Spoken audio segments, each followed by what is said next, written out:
Bonjour à toutes! Aujourd'hui, on se retrouve pour un nouveau tutoriel qui va retracer les points techniques de notre blouse. C'est un modèle délicat à porter en version blouse avec des manches 3/4 ou en version top sans manches. Avec deux empiècements arrondis posés comme un plastron sur le haut du buste devant et dos, cette blouse vous permet de jouer avec les matières et les imprimer. Des volants entre les empiècements à l'encolure et aux manches habillent cette pièce à la coupe légère et volante boutonnée dans le dos. Avant de commencer à coudre, si vous utilisez un tissu léger type viscose ou encore un coton assez fin, je vous conseille de vaporiser de l'amidon en spray sur vos pièces d'empiècement. Cela va permettre de les rigidifier et qu'elles se déforment beaucoup moins lors de la couture.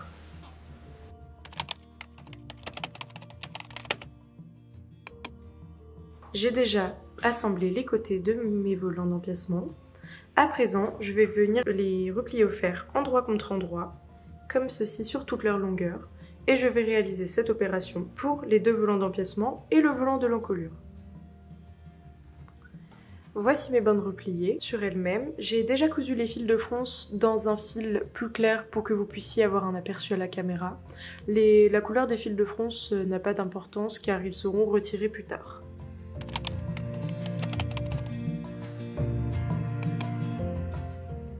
J'ai assemblé toutes mes coutures épaules et à présent j'ai plusieurs pièces. Mon grand empiècement, mon petit empiècement et ma doublure. Pour rappel, le grand empiècement correspondra sur votre blouse à cette partie et le petit à cette partie. Nous allons à présent préfixer les volants sur les empiècements. N'hésitez pas à marquer votre milieu de volant et le milieu de votre empiècement pour vous repérer.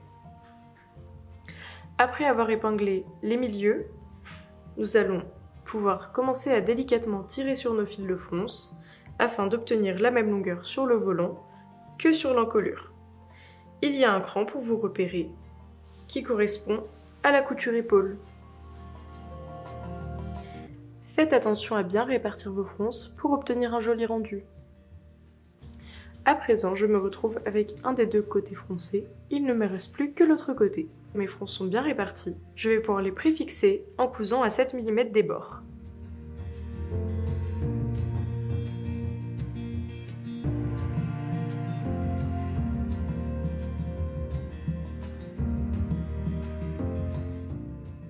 Mes volants sont maintenant assemblés à mon encolure. Je vais pouvoir répéter ces opérations sur le petit empiècement et également le grand empiècement.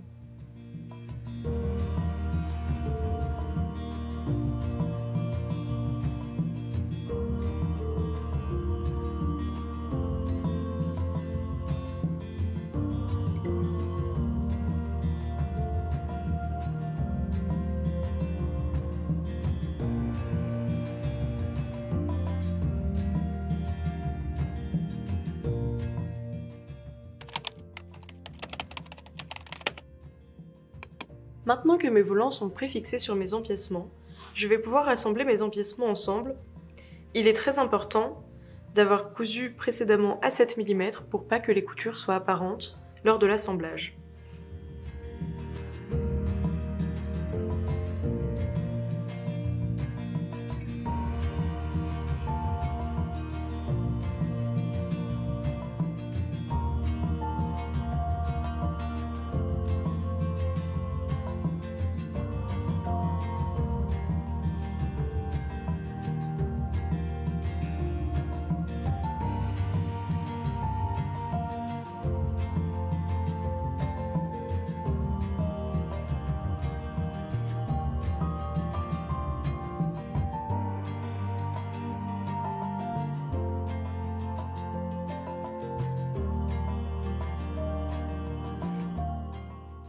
Voici ce que j'obtiens après avoir assemblé le petit empiècement au grand empiècement.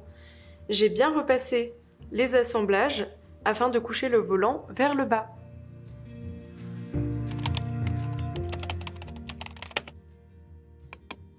Je peux à présent laisser mon empiècement de côté pour plus tard et passer à l'assemblage du corps du vêtement. Pour cette étape, nous allons positionner notre manchure dos sur notre dos en nous aidant des doubles crans. Et nous allons assembler endroit contre endroit à 1 cm.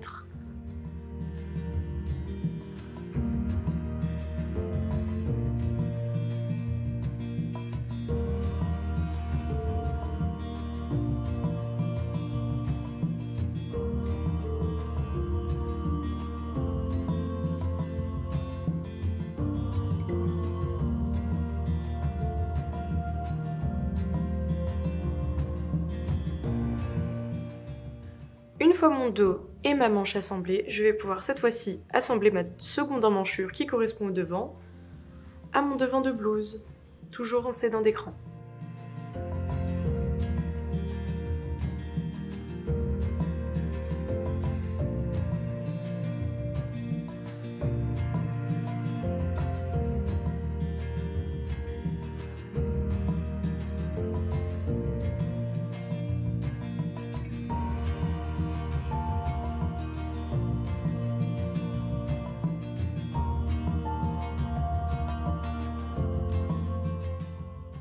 J'ai à présent mon devant, un de mes dos et une de mes manches, et je vais maintenant pouvoir assembler ma deuxième manche et mon deuxième dos de la même manière que tout à l'heure.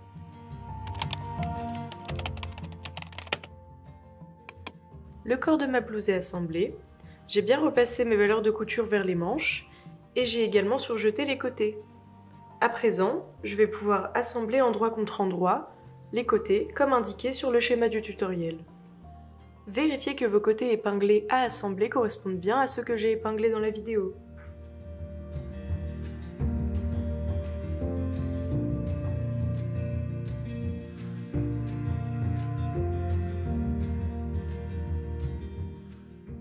Les côtés de ma blouse sont assemblés, j'ai également donné un coup de fer pour ouvrir les valeurs de couture, et à présent je vais vous montrer comment procéder si vous avez choisi de réaliser la version top sans manches.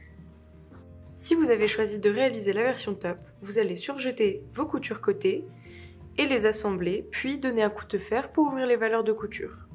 La finition de l'emmanchure est un biais.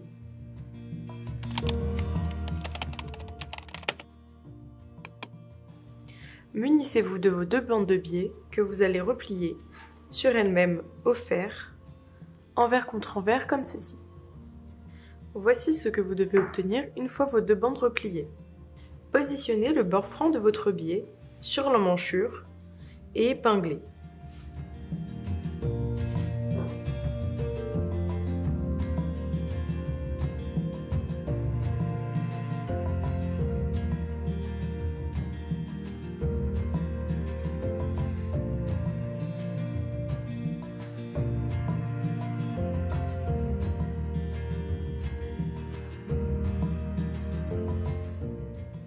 Une fois le biais épinglé, vous pouvez coudre tout du long à 1 cm du bord.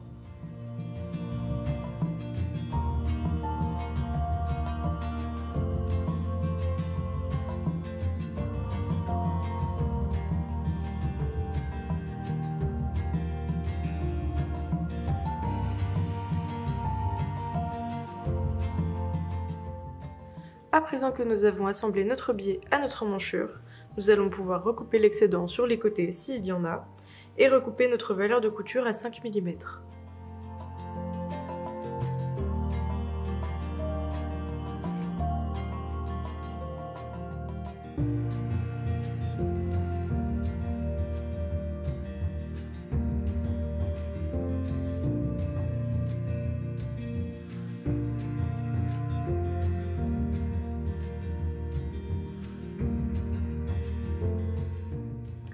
Au fer, vous allez pouvoir basculer la valeur de couture vers le biais. Une fois que nos valeurs de couture sont basculées vers le biais, nous allons réaliser une sous-piqûre. La sous-piqûre permettra à ce que le biais ne soit pas visible sur l'endroit une fois retourné. La sous-piqûre pique uniquement le biais et les valeurs de couture en dessous.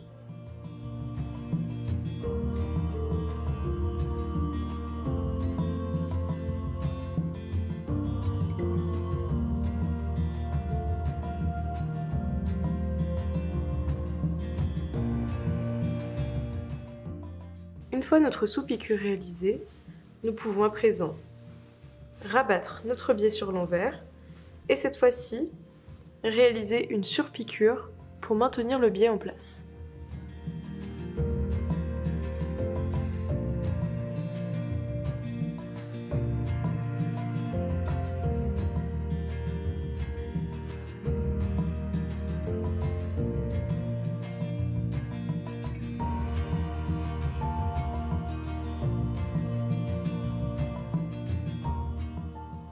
Et voilà, la finition de l'emmanchure de votre top est terminée. Vous pouvez à présent la réaliser sur la seconde emmanchure.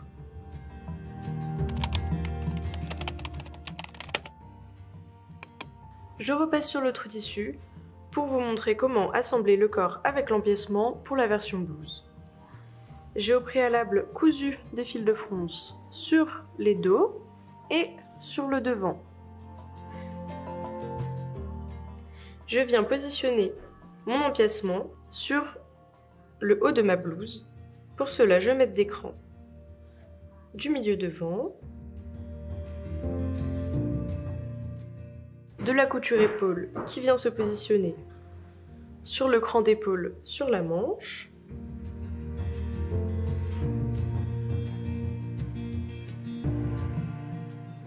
et également de la couture de la manche qui vient se positionner sur un cran.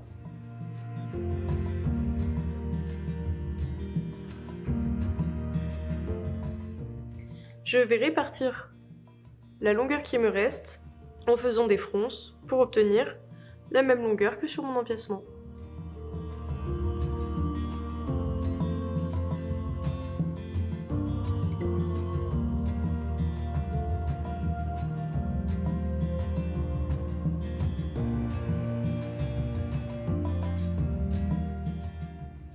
Une fois que j'ai obtenu une longueur égale en fronçant et que j'ai bien réparti mes fronces pour qu'elles soient uniformes, je vais pouvoir réaliser les mêmes opérations pour le dos. Je viens positionner ma couture qui assemble mon dos et ma manche sur le cran prévu à cet effet.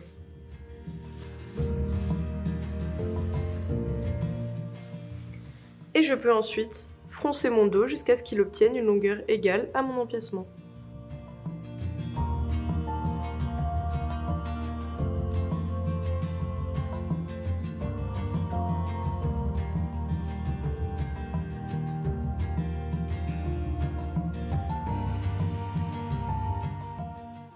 Une fois que mes fronces sont bien uniformes sur mon dos, je vais pouvoir réaliser les mêmes opérations sur le reste de mon devant, car pour rappel, je n'en ai fait qu'un côté pour l'instant, et sur le second dos.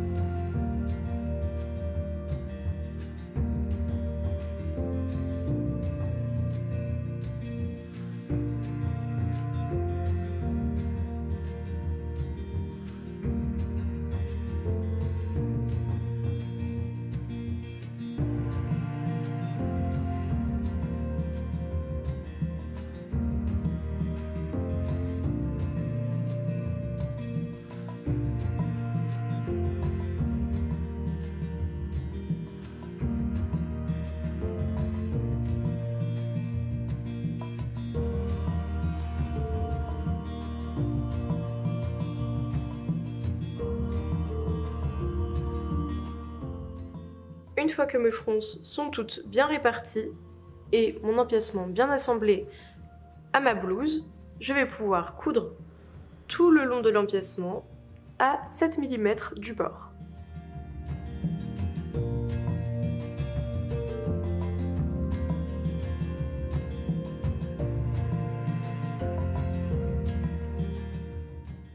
Le corps de ma blouse est à présent assemblé à l'empiècement. J'ai retiré mes fils de fronce. Et maintenant, je vais pouvoir assembler la doublure à l'encolure.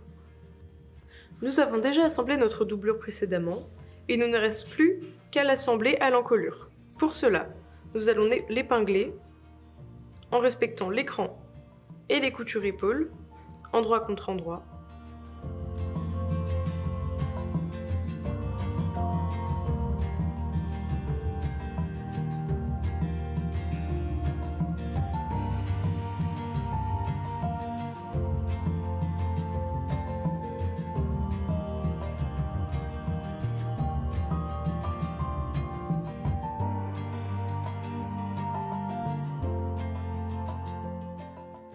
Nous allons pouvoir venir coudre au niveau de l'encolure, tout le long à 1 cm du bord.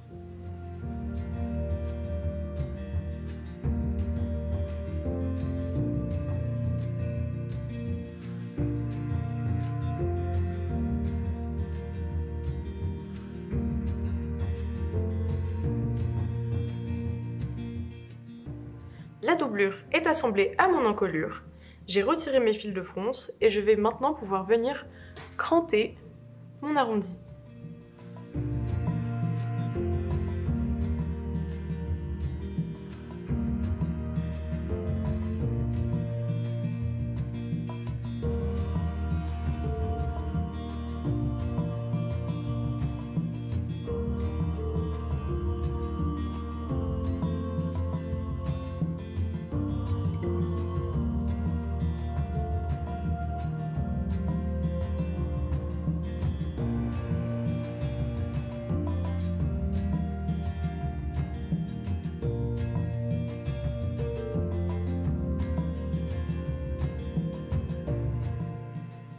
Afin d'assembler le bas de ma doublure au bas du grand empiècement, je vais devoir faire rouler le corps de la blouse à l'intérieur,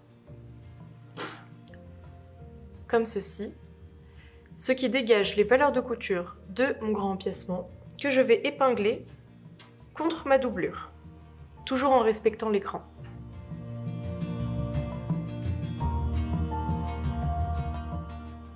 Une fois l'épinglage terminé, on se retrouve avec une sorte de tube et nous allons coudre à 1 cm du bord les endroits épinglés en prenant grand soin de ne pas piquer sur une des épaisseurs qui est cachée à l'intérieur du tube.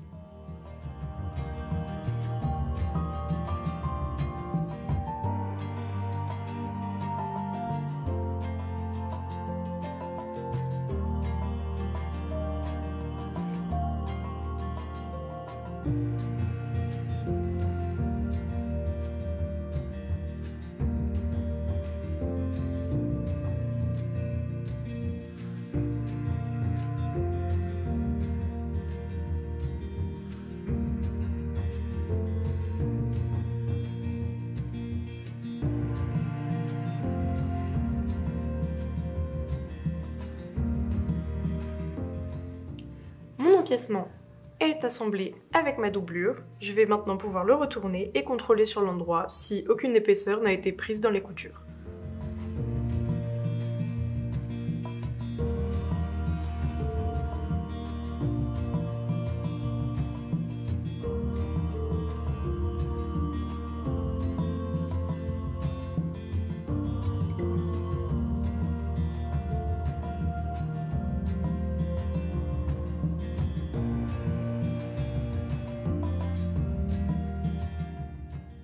J'ai bien repassé mes assemblages et j'ai réalisé une piqûre à 5 mm du bord sur chaque côté le long de l'empiècement afin de le maintenir avec la doublure.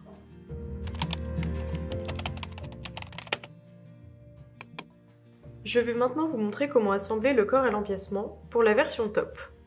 J'ai au préalable cousu mes fils de fronce sur mon devant et mes dos et je vais maintenant faire correspondre le milieu devant de mon empiècement au milieu devant de mon top.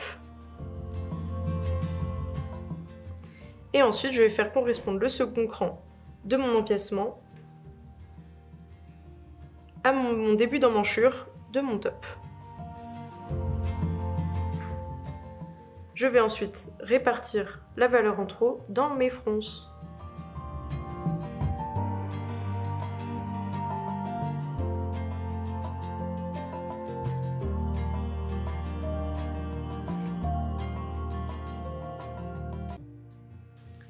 Une fois mes fronces bien réparties, je vais faire la même chose pour le dos.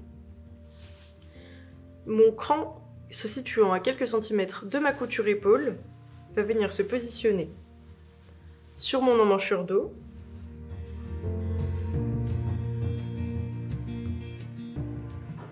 Et je vais venir froncer le haut de mon dos afin qu'il obtienne la même longueur que mon empiècement.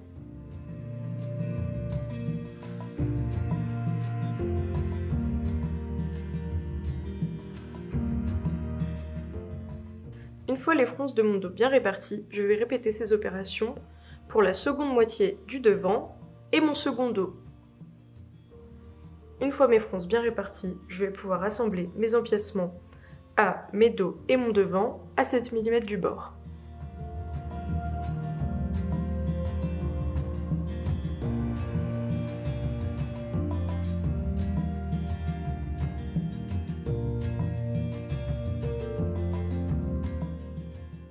Le corps de mon top est maintenant assemblé à mon empiècement et je vais pouvoir assembler la doublure de la même manière que pour la blouse.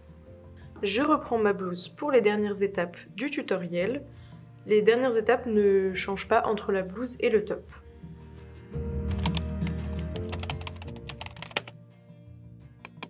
Nous allons nous occuper des pattes de boutonnage. J'ai thermocollé la moitié des 2 pattes de boutonnage et j'ai réalisé un repli de 7 mm vers l'intérieur sur un des longs côtés. Sur un de mes dos, je viens positionner le côté non replié de ma patte de boutonnage en le laissant dépasser d'1 cm vers le haut. Il y a un cran pour se repérer. J'en viens ensuite épingler en suivant les crans, donc le premier pour laisser dépasser 1 cm vers le haut, le second qui correspond au petit empiècement et le troisième qui correspond au grand empiècement. J'épingle tout le reste de ma patte de boutonnage. Une fois ma patte de boutonnage épinglée, je vais réaliser une couture à 1 cm du bord sur tout le long de la patte de boutonnage et je vais réaliser les mêmes opérations pour la seconde patte de boutonnage. J'ai assemblé mes 2 pattes de boutonnage et au fer, j'ai couché mes valeurs de couture vers mes pattes de boutonnage.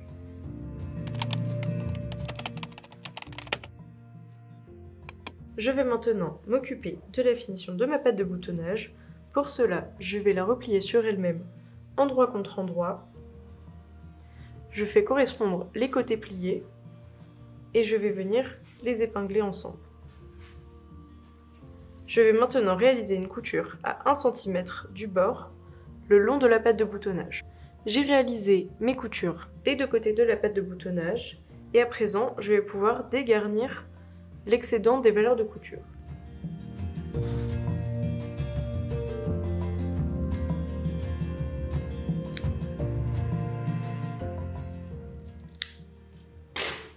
Je vais pouvoir retourner mes pattes sur l'endroit et voilà, j'obtiens un joli angle.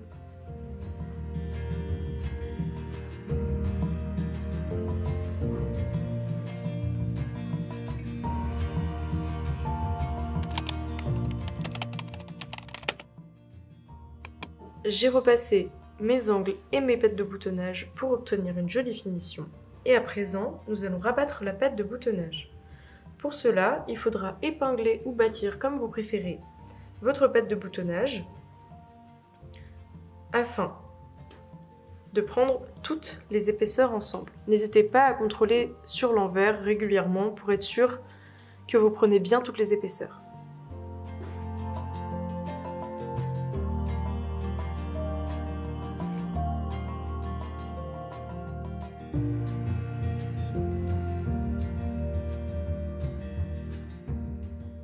Ma patte de boutonnage est épinglée, je vais maintenant réaliser une surpiqûre à 2 mm du bord de la patte de boutonnage sur l'endroit.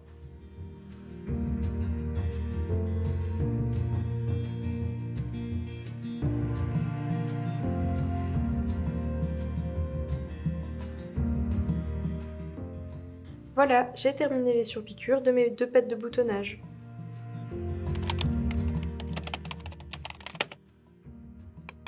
Passons au volant des manches. J'ai déjà assemblé mes volants par leur petit côté endroit contre endroit et j'ai ouvert les valeurs de couture au fer. Je vais à présent replier les volants en deux, comme ceci, envers contre envers, sur toute leur longueur au fer. Mon volant est replié et j'ai déjà cousu mes fils de fronce.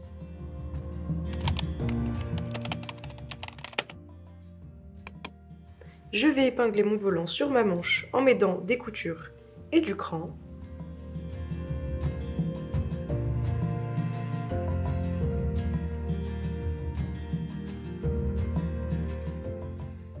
Et à présent, je vais venir tirer délicatement, toujours sur mes fils de fronce. Donc pour rappel, je tire ceux de la canette, afin d'obtenir une longueur de volant égale à celle de la manche.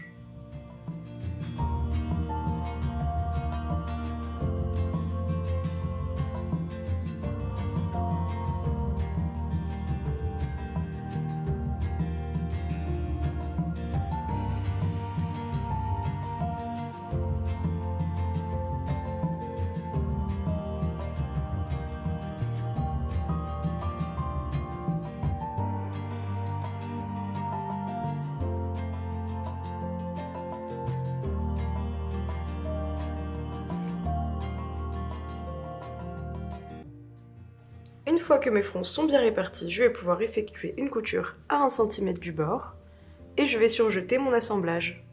Voilà, mon volant est assemblé à ma manche, j'ai basculé au fer les valeurs de couture vers la manche, il ne me reste plus qu'à surpiquer à 5 mm du bord.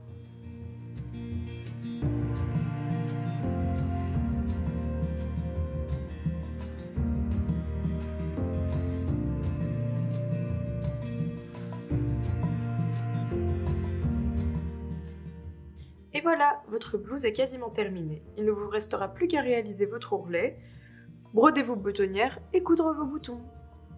Et voilà, le tutoriel des points techniques de la blouse est terminé. J'espère de tout cœur que vous avez pris plaisir à coudre ce modèle. N'hésitez pas à partager vos créations sur les réseaux sociaux avec le hashtag Listelor.